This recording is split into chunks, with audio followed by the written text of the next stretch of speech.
इस कार्यक्रम के पुण्यार्जक हैं श्री ईश्वरलाल रत्नदेवी, हंसराज संध्या, लवली सोनू, विद्या पाटनी परिवार, डिब्रूगढ़, असम। आत्म तत्व की गहराई में प्रवेश करते हुए कह रहे हैं, प्रमाद मत करो। ज्ञान अभ्यास में प्रमाद मत करो, क्योंकि जगत में संपूर्ण सुखों का कोई सार है तो ज्ञान है। ज्ञान नहीं तो व्यक्ति दुखी है। दुख का कारण अज्ञानता, दुख का कारण, क्लेश का कारण, जो भी दुख हो रहा है, जितना भी क्लेश हो रहा है, वो सिर्फ अज्ञानता के कारण। भगवान सुखी क्यों हैं? कभी सोचा आपने? भगवान सुखी क्यों हैं? अनंत सुख उनके पास, और अनंत सुख से पहले आता है अनंत ज्ञान। उन्हें किसी तरह का अज्ञान है ही नहीं उनके। जब किसी तरह का अज्ञान नहीं है तो किसी तरह का दुख भी नहीं है। तीनों लोगों के चराचर पदार्थों को एक साथ युगपत जान रहे हैं। अपने केवल ज्ञान में कोई भी पदार्थ, उनको कोई भी द्रव, कोई भी पर्याय उनसे छुपा हुआ नहीं है। सब कुछ जान रहे हैं, इसलिए उनका दुख भी समाप्त है। जब जब अज्ञान होगा, कोई व्यक्ति आपको धोखा दे रहा हो या कोई आपसे छल कर रहा हो, आपको पता ही नहीं, आप ये मान के चले वो तो हमारे लिए अच्छा व्यक्ति, क्योंकि आप अज्ञानी हो, आपको पता नहीं, ज्ञान नहीं हो रहा, तो इसलिए आपको पता ही नहीं चल रहा कौन क्या कर रहा है। जैसे ज्ञान होता है तब समझ में आता है, अरे जिसको हम अपना मान रहे थे ये तो अपना है ही नहीं है, ये तो पराया निकला। अब इससे कोई उम्मीद नहीं रखेंगे, अब इससे कोई अपेक्षा नहीं रखेंगे, आगे से इससे हमारी तरफ से कोई अपेक्षा नहीं रहेगी। अब हमको इससे दुखी खत्म। अभी तक तो उससे हम बार बार अपेक्षा करते थे, हमें नहीं पता था कि हमको नहीं चाहता, हम ये मान रहे थे अज्ञानता में, ये हमको मानता है, हमको चाहता है, तो हम बार बार उससे अपेक्षाएं कर रहे हैं, बार बार अपेक्षाएं कर रहे थे, अपेक्षाएं पूरी नहीं हो रही थी तो दुखी हो रहे थे। लेकिन जब हमको ये स्पष्ट क्लियर ज्ञान हो गया कि सामने वाला हमारा है ही नहीं है, वो हमारा कोई कार्य करेगा नहीं, तो अब हम कोई अपेक्षा नहीं करेंगे। जो अपेक्षा ही नहीं रहेगी किसी प्रकार की, तो कोई उपेक्षा ही नहीं होगी। जब उपेक्षा नहीं होगी तो दुख नहीं होगा। अपेक्षा ही दुख है। जब जब हम दूसरों से किसी वस्तु के लिए अपेक्षा करते हैं, वो अपेक्षा पूरी नहीं होती हमारी, तो हम दुखी हो जाते हैं। लेकिन जिस समय ज्ञान हो जाता है कि इस व्यक्ति से अपेक्षा करना बेकार है, इस व्यक्ति से कोई कार्य नहीं हो सकता, इससे अपेक्षा करना बेकार है, तो फिर हम जब भी कोई काम करते उसको इन्वॉल्व ही नहीं करते कि उससे नहीं हो पाएगा, रहने दो, छोड़ो। हम समझ चुके हैं, ज्ञान हो चुका है, ये नहीं करेगा। अब वो नहीं भी करता तो अरे वो पहले से ही पता, तो नहीं करेगा, दुख नहीं हो रहा। तो आचार्य कह रहे हैं कि हे आत्मन, अनेक प्रकार के शारीरिक मानसिक दुखों से व्याप्त इस भयानक संसार में भ्रमण करते हुए तूने ज्ञान रूपी महारत्न को कभी प्राप्त किया ही नहीं है। इस समय यदि किसी पुण्योदय से तुझे सम्यक दर्शन सहित जो सम्यक ज्ञान प्राप्त हुआ है, तो पंचेंद्रिय विषयों में लुप्त होकर प्रमादी मत बन। आज तक तूने प्राप्त ही नहीं किया सम्यक ज्ञान, और यदि सम्यक ज्ञान के इस समय तुमको साधन मिल रहे हैं, गुरु मिल रहे हैं, जिरवाणी सुनने मिल रही है, तो क्या प्रमादी बनकर इसे नष्ट मत होने दो। 20 कीमती रतन है ये सम्यक रतन। एक व्यक्ति नदी के किनारे घूम रहा है, और घूमते घूमते प्रातः काल का, सुबह का भोरभोरे का समय था। सुबह होती है, रात जाती है, ऐसा समय जिसमें धुंधला धुंधला दिखाई देता है, कुछ साफ साफ दिखाई नहीं देता। ऐसा व्यक्ति घूमते हुए जा रहा था, तभी रास्ते में उसको पैर से कुछ टकराया। देखा एक पोटली भरी पड़ी है। उसने उठाया, लेकिन अंधेरे में कुछ समझ में नहीं आया क्या है। उसने हाथ डाला तो लगता है कि किसी ने पत्थर भर के थैली में छोड़ दिए। पत्थर भर के थैली में छोड़ दिए, तो उसने ठीक है, चलो टाइम पास होगा। और वह एक चट्टान पर जाकर, वहाँ पर एक पत्थर पर जाकर बैठ जाता है और एक एक पत्थर फेंकता रहता है। नदी में पत्थर फेंकने मज़ा भी आता है। आप बैठ जाओ और पानी में पत्थर फेंको, कैसा लगता है? फेंकते रहो। समय निकल जाता है, पता नहीं चलता, उसको देखते रहो, फेंकते रहो। ऐसे फेंकते फेंकते फेंक रहा था, तब तक सुबह हुई, जब तक उसकी पोटली खाली होने वाली से एक आध पत्थर ही बाकी रह गया था। और जब सुबह हुई देख रहा है क्या फेंक रहा है, तो बाद में जब उसको देखा, अरे ये तो रतन है, माणिक मोती ही पखराज पन्ना, ये तो रतन भरे, तो उसमें तो रत्नों के पत्थर थे। वो तो बेशकीमती एक एक रतन लाखों लाखों रुपए का था, बेशकीमती रतन। वो सब ऐसी हंसी हंसी में, एंजॉय में, मस्ती मस्ती में, आनंद लेने के चक्कर में वो सारे रत्न उसने फेंक दिए। अब देख रहा है इतनी कीमती रत्न, मेरी देखो कितनी अच्छी किस्मत थी कि मुझे रत्नों की थैली मिली, लेकिन अभागा उसका मूल समझ ही नहीं पाया, ये जान ही नहीं पाया कि रतन है, और अनजाने में सारे रतन मैंने फेंक दिए। वही स्थिति सिर्फ बिल्कुल हमारी है। ये मनुष्य पर्याय बेशकीमती रतन है, बहुमूल्य रतन है। अनिल जी, आपको पता नहीं चल रहा आप इसको कैसे बर्बाद कर रहे हो। सब काम से निवृत्त हो गए हो, सारी जिम्मेदारी से निवृत्त हो गए, फिर भी आप अपने इस रतन का उपयोग नहीं कर पा रहे। अब क्या ही जिम्मेदारी बची। बच्चे अपने व्यवस्थित हो गए, परिवार व्यवस्थित हो गया है, तब भी इस रतन की कीमत नहीं है, और भोगों में इस रतन को फेंक रहे हैं। अंतिम समय जब आएगा तब आपको लगेगा, हाय हाय, इतना समय मिला था मुझे अपने कल्याण करने का, लेकिन मैंने अपना कल्याण किया ही नहीं। नरेंद्र जी, हर व्यक्ति को पछतावा होता है आखिरी में। कोई कितना भी अच्छा होशियार हो, कितना भी सब कुछ हो, यदि गलती होती है और बाद में आखिरी में सब गलतियाँ याद आती मरते समय। आप अभी भी कितनी भी आप ये सोचो कि हाँ हमें कुछ फर्क नहीं पड़ता, आप कितनी किसी से मायाचारी कर लो, छल कपट कर लो, कुछ भी कर लो, अभी इस उम्र में आपको फील भी नहीं होगा कि मैंने किसी को बुरा किया, किसी साथ मायाचारी, किसी का छल कपट किया। लेकिन मरते समय आपको सब चीज़ याद आएंगी। आदमी आंसू बहाता है, रोता है, लोग कहते हैं अरे रो क्यों रहा है, कुछ तो किसी ने भी किसको बोला नहीं है, किसी ने जिसको कुछ कहा नहीं, तो आराम शांति से बिस्तर पे पड़ा हुआ है, फिर आंखों में आंसू क्यों निकल रहे हैं इसके। वो किसी ने बोला नहीं इसलिए नहीं निकल रहे, उससे याद आ रहा। अब पड़ा पड़ा है ना, तो बड़े बड़े क्या करेगा, जब बिस्तर पे पड़ा है तो पुरानी बातें याद करेगा, पुरानी बातें सोचेगा, फिर उसको याद आएगा मैंने उसके साथ ऐसा किया था, मैंने उसके साथ ऐसा किया था, अच्छा नहीं किया, उसने मेरे साथ अच्छा कर रहा था लेकिन मैंने जान के उसके साथ बुरा किया। सारी वो बातें याद आती हैं। आप कभी शांत बैठो और जब बीमार हो जाओ आप तो, और बिस्तर पे पड़े हो, तो आप विश्वास रखना आपको वो सब बातें आएंगी जो जो जो, जो आपने दूसरों के साथ किया है।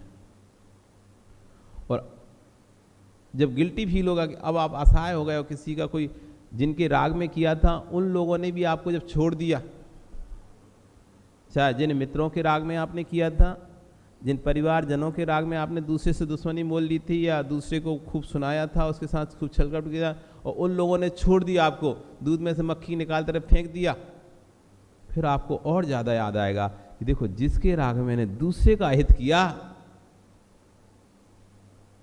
वो ही आज मेरा नहीं है।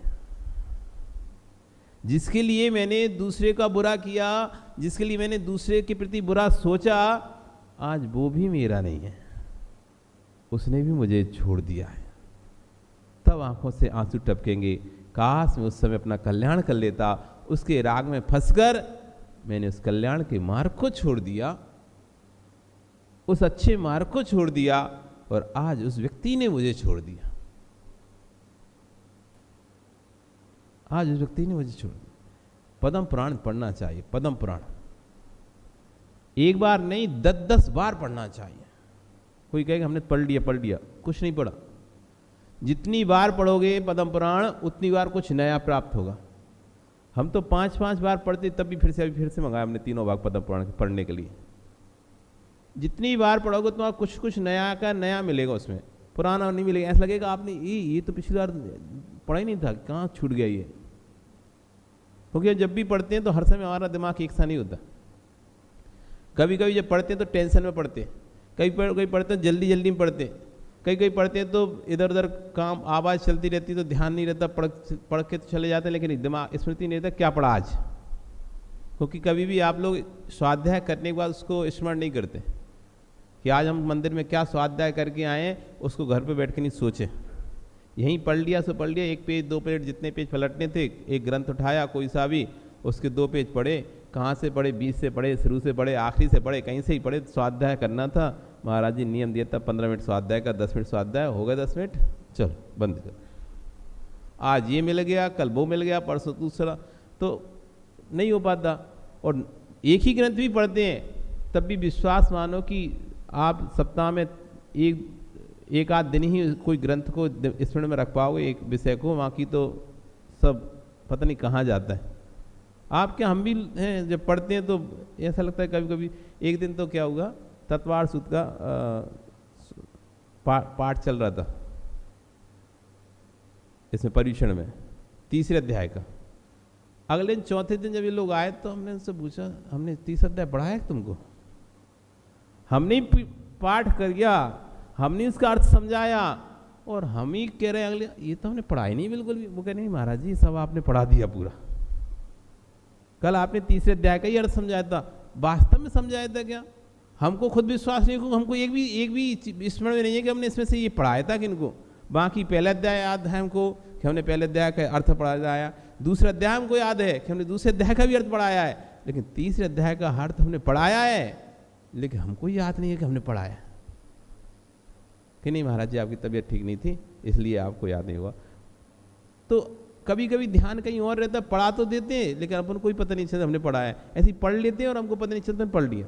इसलिए बार बार पढ़ना चाहिए। अमृत है अमृत। यदि कोई पूछे कि जैन दर्शन में सबसे पहले कौन सा ग्रंथ पढ़ना चाहिए, हमें सबसे पहले कौन सा ग्रंथ प्रारंभ करें, कौन से ग्रंथ से हम धर्म को समझना प्रारंभ करें, तो उसको सलाह देना पहले सबसे पहले पद्म पुराण पढ़ो। जो दृढ़ता, जो विश्वास, जो इच्छा शक्ति का जागरण पद्म पुराण से होता है वो किसी और पुराण से नहीं हो। इतनी मधुर भाषा, इतनी सरल और मधुर भाषा में जो पद्म पुराण है वो कोई और सा पुराण उतना सरल व्यवस्थित क्रम वाइज एक एक क्रम से किस समय कौन सा प्रकरण क्रम, ऐसा नहीं अरे अभी बात तो ये चल रही थी अब ये बीच में कहाँ से बात आ गई, कुछ नहीं, क्रम से चलता है। उसमें सीता का जब प्रकरण आता है, जब सीता की अग्नि परीक्षा होने के बाद राम जब सीता को कहते हैं चलो घर पे, अब वापस चलो, अब अग्नि परीक्षा हो गई और अग्नि परीक्षा में तुम पास हो गए, अब मैं तुम्हें स्वीकार करूंगा। तब सीता कहती नहीं, अब मैं घर नहीं जाऊंगा। बहुत आपके राग में मैंने परीक्षाएं दे ली, मेरे को कल्याण के बहुत मार्ग मिले थे, बहुत बार मुझे मौका मिला था अपना कल्याण करने का, लेकिन मैं हर बार आपके लिए रुक जाती थी। मुझे पहला मौका जब मिला था जब आपको वनवास दे दिया जा रहा था, आप वन के लिए जा रहे थे, मैं राज्य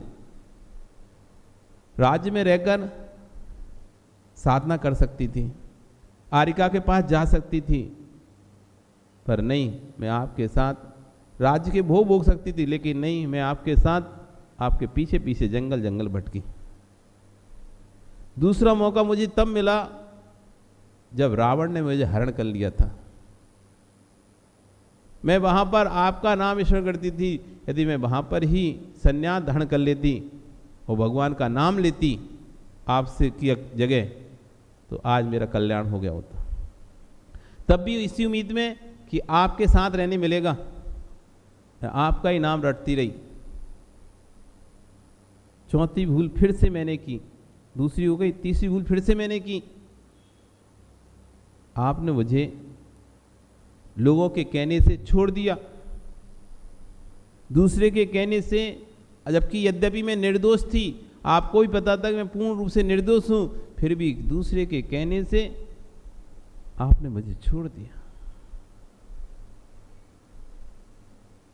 तब भी मैं यही सोचती थी कभी तो वापस समय आएगा और कभी तो मैं आपसे, आप मुझे समझोगे, कभी तो बुलाओगे। और इसी आस में मैं अभी तक इंतजार कर रही थी, और मैं तो अब खुश थी कि चलो लव कुश ने अपना प्रमाण दे दिया कि तुम्हारे पुत्र हैं, तुमसे युद्ध करके ये प्रमाण दे दिया कि ये पुत्र किसी और के नहीं है, तुम्हारे ही है। तो मैं सोच अब अपनाओगे कि अब आपने फिर से परीक्षा मांगी मुझसे। अब चौथी बार मैं परीक्षा देने के लिए तैयार नहीं। अभी मैं चाहती तो आपने जंगल में छोड़ दिया था तो मैं किसी आर्यिका के यहाँ अपना दीक्षा लेकर अपना कल्याण कर लेती, लेकिन तब भी मैंने दीक्षा नहीं ली। अब जिसके लिए मैं इतने दिनों से प्रतीक्षा कर रही थी वो आज भी मुझ पर विश्वास नहीं कर पा रहा है, आज भी उसे अग्नि परीक्षा चाहिए। इसलिए बस अब कोई आगे अग्नि परीक्षा ना देना पड़े, इसलिए अब मैं चौथा बार में ये गलती नहीं करूंगी। अब मैं राज महल में नहीं जाऊंगी, अब मैं यहाँ से सीधा आर्यिका के पास ही जाऊँ। वो आर्यिका के पास जाके दीक्षा ग्रहण कर लेते। ये तब समझ में आता है जब हम बहुत ये बात कि हम जिसके लिए इतनी दिनों से राग में पड़े हुए हैं, जब वो अपना साथ छोड़ता है तब उस बात को मैंने इतनी पर्याय, अपनी बेशकीमती बहुमूल्य पर्याय उसके राग में व्यतीत कर दी, छोड़ दी। रत्न बहुमूल्य रतन ये अरविंद, कर लो राग किसकी भी, किसने कितना भी राग करो, किया है इसलिए छूटेगा। राग उत्पन्न हुआ है, जो जो उत्पन्न होता है वो नियम से नष्ट होता है। जम किंची भी उत्पन्नो तस्य विनाशो हवै निवेण। जो जो उत्पन्न होगा वो नियम से विनाश को प्राप्त होगा। चाहे राग उत्पन्न हुआ हो तो वो भी विनाश को प्राप्त होगा, चाहे द्वेष उत्पन्न हुआ हो वो भी बबलू विनाश को प्राप्त होगा। कोई भी वस्तु शाश्वत नहीं है, कोई भी पर्याय शाश्वत नहीं है। द्रव्य शाश्वत है, द्रव्य की सत्ता शाश्वत है, 6 द्रव्य शाश्वत हैं, लेकिन 6 द्रव्यों की पर्याय शाश्वत नहीं है। जीव द्रव्य शाश्वत है, लेकिन जीव द्रव्य में जो पर्याय उत्पन्न हो रही है, मनुष्य, देव, नारकी, त्र्यंच, ये पर्याय शाश्वत नहीं है। पुद्गल द्रव्य शाश्वत है, लेकिन पुद्गल द्रव्य से जो बनने वाले जो पर्याय हैं, घड़ी है, ये पुस्तक है, ये सामग्रियां हैं, ये शाश्वत नहीं है। मकान है, ये शाश्वत नहीं है। तो जो जो उत्पन्न हो रहा है आत्मा का विकारी भाव, काम, क्रोध, मोह, लोभ, राग, देश, ये सब कर्मों से जनित उत्पन्न हुआ है, ये भी शाश्वत नहीं है। जो राग है वो शाश्वत नहीं। इसलिए आचार्य कह रहे हैं आत्म तत्व की गहराई में प्रवेश करके सत्य की प्रूपणा करना चाहिए। तत्व की गहराई में प्रवेश करना चाहिए, जिसके माध्यम से सारे जगत को जाना जाता है, जिसके माध्यम से जगत को पहचाना जाता है, उस निज ज्ञान गुण पर दृष्टिपात करो। जो भी मित्र है वह तेरा ज्ञान है, जो भी शत्रु है वो तेरा ज्ञान है। कोई आपका शत्रु है? ओ, क्या नाम है? संजय, विजय, कोई शत्रु है? नहीं है? सोच के बोलना है। शत्रु तो होते ही हैं, सबके होते हैं शत्रु। विजय मित्र भी होते हैं, बैठे हैं सुकेश है, ये हैं, सब तुम्हारे मित्र ही तो हैं। नहीं है क्या?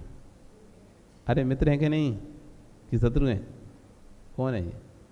पक्का ये शत्रु है क्या मित्र हैं? किसके? सबके मित्र हैं कि तुम्हारे मित्र हैं? पूछो, क्या सोचे तुम सबके मित्र हो? वो तो मना कर रहा है, वो तो मना कर रहा है मैं तो सबका मित्र नहीं हूं।